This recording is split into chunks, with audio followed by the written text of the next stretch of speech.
Hello বন্ধুরা, আমার mini ব্লগে সবাইকে স্বাগত। তো আজ সকালবেলায় চলে এসেছি। দেখো কোথায় বলো তো, এটা একদম ঠিক ধরেছ, এটা হচ্ছে চাষের জমি। এখানে নানা রকমভাবে এই যে দেখো পটল চাষ হয়েছে, আবার বরবটি চাষ হয়েছে। একটা কথা বলে রাখি, পটল গাছে আমি আজ একটা হঠাৎ নতুন জিনিস দেখলাম, সেটা হচ্ছে পটলের ফুল ছোঁয়াতে হয় ভোরবেলায় উঠে।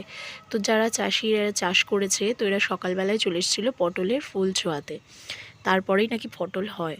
তো এরপরে চলে এসেছি বরবটি বাগানে। আর এই যে দেখো ঝুড়ো ঝুড়ো বরবটি গাছগুলো, সব বরবটি ঝুলছিল, বেশ দারুণ লাগছিল, একটা দারুণ ব্যাপার ছিল। আর ওয়েদারটাও একটু অন্যরকম ছিল, মেঘলা মেঘলা আকাশ।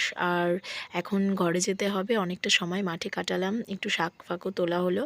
আর এখন এই যে বাড়ির দিকে চলে যাচ্ছি সোজা, মেয়েকেও খাওয়াতে হবে। আর আকাশ একদম কালো করে আসছে, হয়তো বৃষ্টিও হতে পারে।